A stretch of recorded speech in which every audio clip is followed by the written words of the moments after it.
We haven't left Italy the last like 7 months, so I think I'm having a bit of a culture shock today because we drove 2 hours east and now we're in a whole other country and we're exploring Slovenia today and their capital of Ljubljana. Good breakfast? Oh my God. The portion sizes here are very generous. That's the first thing I noticed. Yeah, I mean, the food's pretty good too. So what did you get? You had hazelnuts. I got a hazelnut cake. I wanted a banana cake.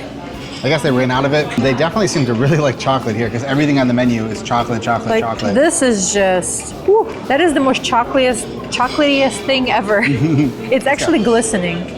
Whipped cream. They got these specialty coffees over here. I don't know why we have so much water. Yeah, I think they give you a water with everything that you order. So if you order a coffee and you order a cake, that's 2 coffees that they give you. So that's their traditional coffee. How is that? How does it compare to Italian coffee? Way Ooh. less strong. Really? Way less, yeah. There's cacao in there or cocoa, so maybe that kind of helps smooth things over a little bit. It doesn't taste bitter at all. It tastes smooth. I mean, it's a cappuccino kind of, so there's milk in there. Maybe that kind of blends things up a little bit, but it's amazing. So I want to do a poll. Do you eat dessert with a fork or a spoon? I like eating my dessert with a spoon. I don't know why, but it's like it seems like it's split. Whenever we go places, half the people give you a spoon, the other half give you a fork. This is the most chocolate thing I've ever had in my life. I'm on team fork. Oh my God. Oh my God. It looks ridiculously rich. It's chilled. You don't have to chew it. It just melts in your mouth. It's extremely moist, but it's just like, imagine like the best brownie you had with extra chocolate. But the star of the show is their vanilla latte. Oh my God. It's much sweeter. They definitely like their things more sweet here. That's probably where the bitterness goes away. That's what I experienced. Yeah, because I didn't add any sugar. Like they give you 2 more packets of sugar. I didn't add anything. Like I have the vanilla added to this already. It's delicious. I'm guessing that may be like the theme of this day is we're gonna have to watch out for all the sugar and stuff. So in Ljubljana today, we're gonna be eating a lot of things. So we're gonna try to see the castle, we're gonna try to see the market, we're gonna try to see some churches, the architecture, the streets, the beer, the wine. So there's some old wineries here and we're gonna compare how does the wine compare to the Italian wine.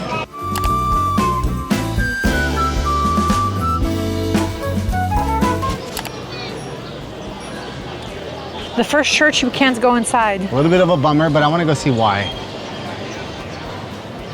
It turns out you can go inside the church. The entrance is right on the left side of the main door. It is €2 to enter per person, and definitely make sure you have the appropriate clothing since this is a church. Just like a Saturday market, like you get some sausages. It's funny though because whenever we go anywhere, there's always a market, a competition or something. I thought this was the central market, but it's just another huge market where you can buy honey, sheepskin, goodies, cheese, wine. There's a dog. Buy dogs at the market. But Well, you never know. Maybe there's puppies somewhere. So we ended up walking through one market to get to the market that we were actually trying to get to. It's like an inception of markets. There's always more markets going on. I think there's a milk vending machine on your left. Milk, cheese, lard. I don't know what else. I don't know what they don't sell here. We just haven't seen the people that sell clothes. Yeah, that's true. Like all the food, different pâtés. You saw bear sausage. So did you know that there actually is a huge food market here, but it's only on Fridays? It's like a food hall, but it's only on Fridays. So unfortunately, we missed it by a day. I'm trying to see if we can find like any like street food here. Like, you know how we were in Naples, so they just had like a bunch of little things you can grab and just eat on the go? Yeah, like grilled food, Yeah. grilled sausages. Oh, there's one right there. Best Oh. fish in town. That one's in English. As I was talking about it, there's a bunch of food trucks. Oh my God, there's actually a lot of food trucks. You hungry? Yeah, I'm always trying. As good as all that food looked, we are actually not gonna get anything there because they had Thai food, they had a lot of Balkan food, but we are looking for very particular Slovenian food. Yeah, normally when you go to these places, the locals are gonna want something different. They're gonna wanna try Thai food or Asian food or like poke bowls or sushi, but you know, we're more of like a when in Rome kind of couple. So whenever we travel, we wanna try the food from that place. You know what I smell? I smell the sausage.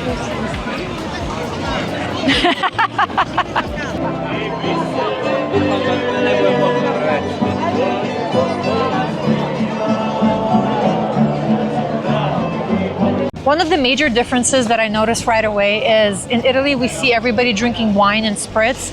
And here I see 98% of people drinking beer and like in big steins. Like your favorite beer? No, not my favorite at all. You see USA? USA, it's probably gonna be Oh, so we have this Statue of Liberty, that makes sense. with a cowboy hat. Ukraine is a Cossack. Of course. Let's you see Italy? Estonia is Skype. I guess that's what Estonia is famous for, is Skype. Oh yeah. Italy, it's probably gonna be wine. Where is Italy? I see, no, France is wine. France is wine. Italy's gonna be pizza. Has to be pizza. No. Spaghetti. Oh man. Spaghetti. Since one of our things unintentionally has become observing the architecture everywhere we go, what do you think about the architecture here? Not Italian at all. No. Not Western European at all. I mean, it feels much more like when we were in Hungary or Poland or anywhere else in Eastern Europe. Even the people we said kind of look much more Eastern European than they look Italian. So I understand, like, I would say like 70% of Slovenian.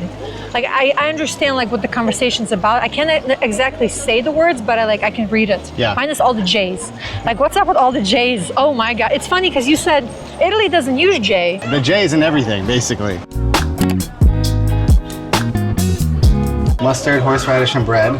Yeah, there's so much English everywhere. Did you notice that? Like, they speak English everywhere perfectly. We honestly thought that because we were so close to Italy that it was going to be like, we're going to see Slovenian and Italian everywhere, but it's just English and Slovenian. Ah, it's so much easier now. Yeah, this is a great place if you really want to try the sausage, you want to try the jota, and you want to try, I don't know what that is, the reset, and if you want to try their famous strukozji. I totally killed that pronunciation, but it looks amazing.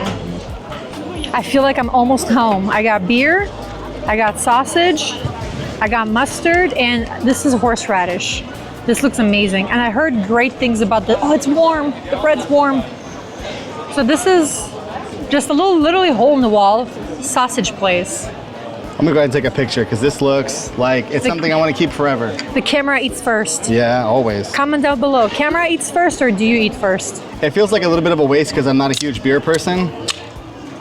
But like we said, when in Rome, we have to kind of go with what everybody else is drinking here. So this is the Union beer. I guess this is the one that everybody likes. This is maybe native to Slovenia. I think we saw the brewery as we were driving into town. Tastes like beer. This looks like a very Slovenian brunch. There's nothing, I can't compare to anything, guys. I'm sorry. If you were hoping for a beer connoisseur on this channel, I'm not the guy. Sausage, mustard. Ooh, very good. I'm literally drooling as you're eating it. I'm like... You know what's great though?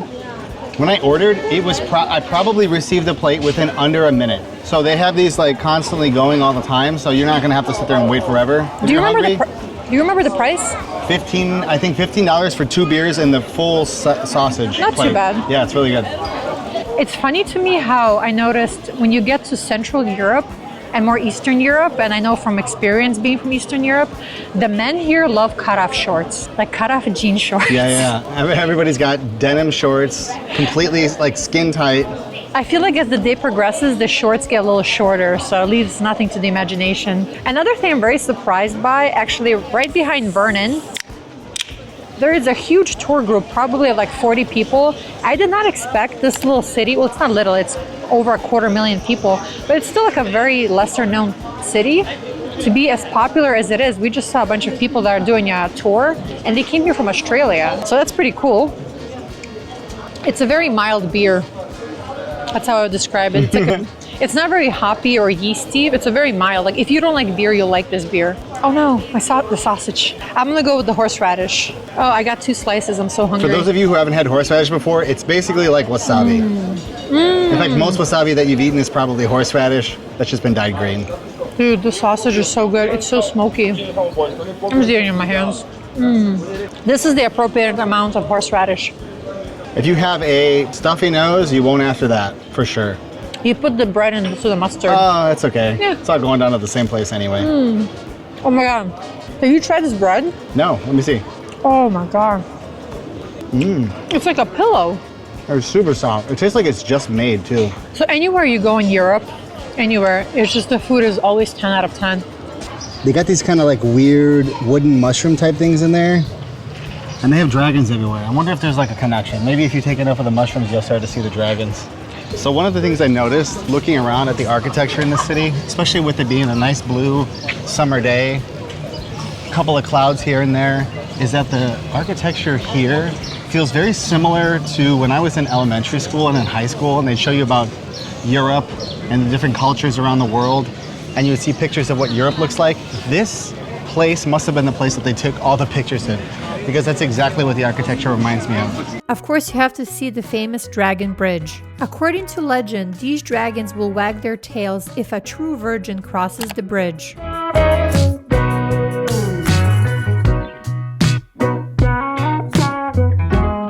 Ljubljana is slowly becoming probably one of my top 5 cities I've ever visited to. It's very charming, it's quiet, it's beautiful, it's original, it's very clean, very safe. The Slovenian people have been so far super kind. Everything's very affordable. Everybody speaks English. Everyone at least in speaks Ljubljana. English. I mean, I guess it is a pretty popular tourist place, so I imagine everybody's going to speak English here. But it does, you know what it feels like? When we went to Prague, Prague is a really beautiful city too, but it seems like it's the old town that's kind of the star of the show when it comes to Prague. Here, it's like all of that really beautiful stuff that you like about the old town and the center of any of those older cities is more spread out. Yeah, it's huge. So it's like anywhere you go, it's like the beautiful architecture, the really good traditional restaurants for Slovenian food. You know, it's not just concentrated into one place. One of the problems with that is there's always going to be tons of people in those places. So like if you travel to a place like Prague and you go to the old town, that's where all the tourists are. So it's where all the stuff is that you want to see, but it's also where all the tourists are. But even though I think this place is maybe touristy with other Europeans, because I hear mainly other European languages being spoken around, but it's not so like popular with outside tourists. So I think it's kind of more of like a secret place, it feels like. So because of that, it feels more local. And there's not like a lot of tourist traps. Like a lot of times when you travel to like London or Paris, there's a lot of tourist traps or and scams. Yeah, I haven't seen any of that today. You have to watch out for, but here it's like super chill, super relaxed. It's nice when the fact that the downtown area is around a boat, like around the river, around the river.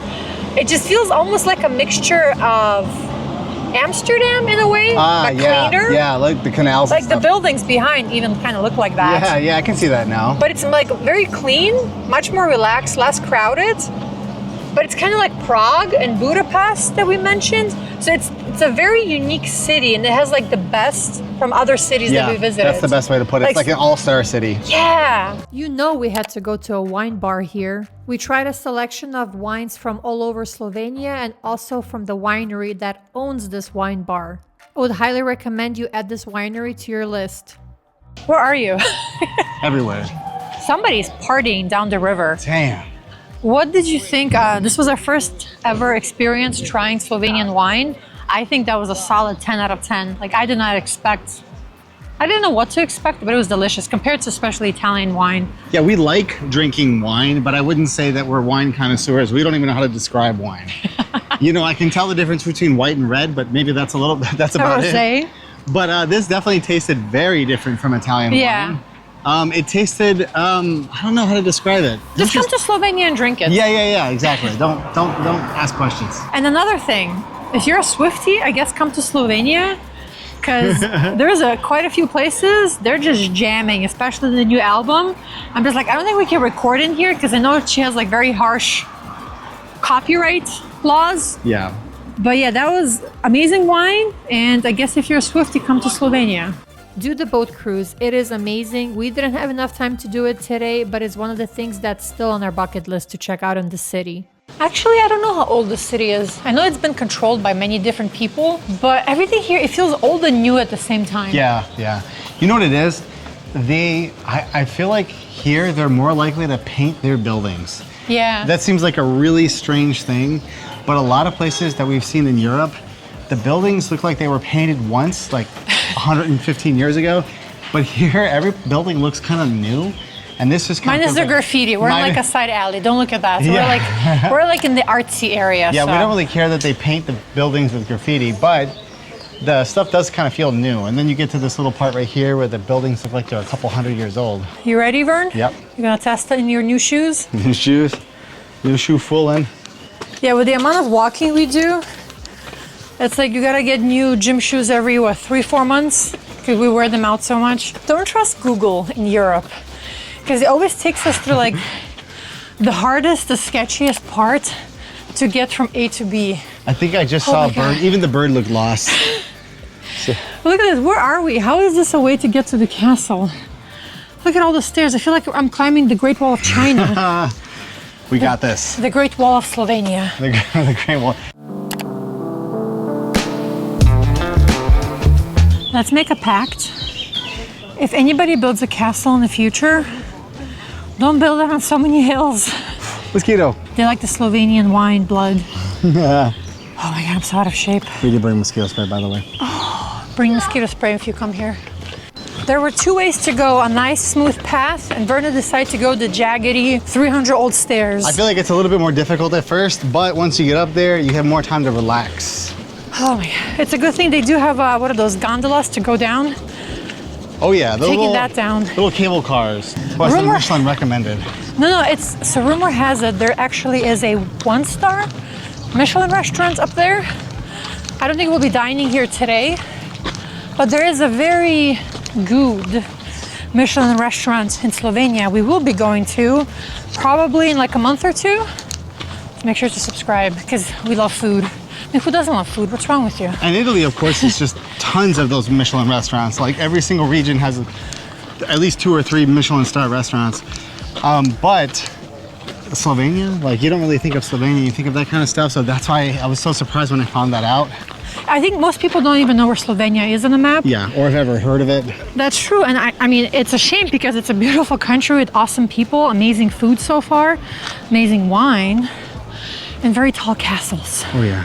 You technically don't need the ticket to go inside the castle walls. They have plenty of free exhibits and things to check out, but if you want, they do have a few other experiences that they offer here. Wow.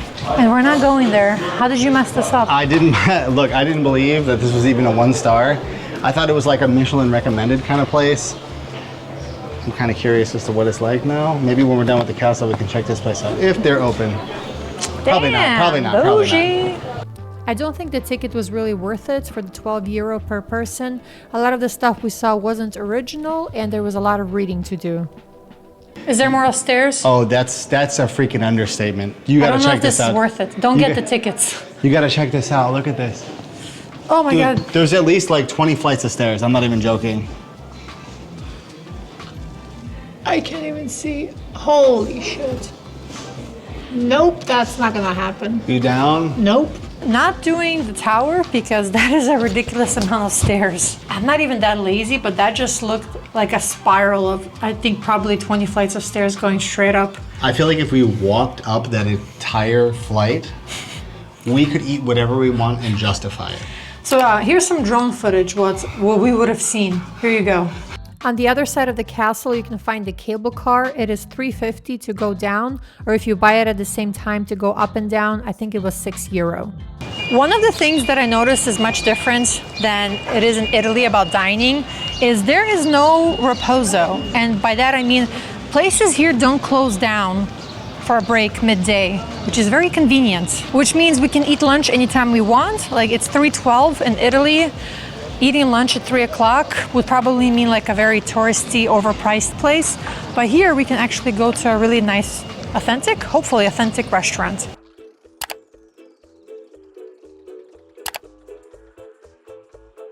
So I went with this thing called the game plate. In their language, it's called the Dieviachinsky Korznik, and I'm totally pronouncing that incorrectly, but I don't care because the food looks amazing. Yeah. And what is this? Some kind of weird cheese thing. It looks like a dessert, but it's not.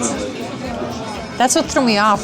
Because in Poland, there's a similar dessert that looks like that. It's a very sweet cheese, kind of like a blintz. Okay. Yeah. But everything is on here. There's deer, there's horse probably, who knows. But they do like bear. There was bear sausage on the menu. Ooh. Oh. Bad day to wear white. The potatoes are kind of sour. Ooh. They do like sauerkraut here. If I described everything on here, this video would take forever. Try that. That looks delicious. This thing? Yeah. I need a knife. I'm a caveman when it comes to eating. Not bad, but plus the gravy on there kind of throws me off. You know what this reminds me of? Your What's that? plate? Your plate reminds me of Thanksgiving. They should call it the Slovenian The Thanksgiving. Slovenian Thanksgiving, yeah. So I think this is called the idrichas. It's right here. I'm just gonna put it on the screen. Here's another plate that we ordered. That's what you got to do when you travel, everybody. Order the stuff you can't pronounce. That's how you know it's good. That's how you know it's authentic. If you recognize the word, you shouldn't be eating it. It's like a stew with the dumplings. It looks. Oh my god. The dough is a little thicker than in Italy. They have the rioli or the pasta. It's a little thicker and a little chewier, but whatever, like the soup, the stew it's in, it's delicious. It's some type of meat in there. I know traditionally they use lamb. Not sure what kind of meat this is. Hopefully it's lamb. It's like a ravioli goulash. It's so hearty. I a little regret ordering this because it's kind of hot outside. It's delicious. This with the beer I ordered, perfect combination. I don't think we've ever seen as many cafes and bars as we've seen today in Ljubljana. They just had them packed everywhere, right by the river. It was just stunning. We decided to walk off all that food by exploring the city some more and also checking out the biggest park in the city. Like I said before, it is a very friendly city to walk around, but it is still a very, very big city. The portion sizes here, oh my god, I don't know how I was able to finish all that. It looked small, but I just kept eating and there just kept being more food. We wanted to leave a little while ago and skip the park. I'm glad we didn't because the park is beautiful, but we also felt like we had to walk off that lunch. You know it already, we cannot leave a city without going to at least one museum. The National Gallery here in Ljubljana is one of the best art museums in Slovenia, so we just had to check it out. For 12 euros a person, it was quite the steal, and literally we were the only people inside. It honestly felt like our own private museum. We definitely underestimated how much time we should have spent in this city.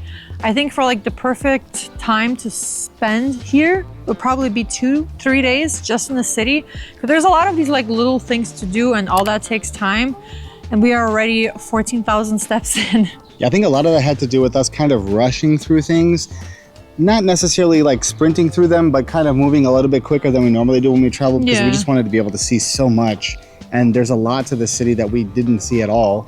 And maybe some things that we stumbled upon accidentally. So that was pretty awesome. I mean, it honestly feels like an open art museum because of the architecture and these like little things scattered throughout. But it is a very walking friendly city. So it's very easy to just kind of get lost, navigate. There's bars, there's little cafes everywhere. There's these exhibits everywhere. Pretty much everybody that we've met so far speaks English. Yeah. So if you're at least pretty fluent in English and you can get by with that. English is like the connecting language. Like as we heard people, Polish people speaking to Slovenians using English. So it's interesting. So yeah, that's pretty much it for this one. We're not really sure where we're gonna go next, but if you want to see more from us, definitely subscribe, follow us, like this video, share it. If you think anybody else that you know wants to see Slovenia. You should see Slovenia. It's amazing. You should see Slovenia for sure. But there's a lot more to offer. I think next video is probably going to be something delicious or something fast that's Italian. Comment down below if you know what I'm thinking.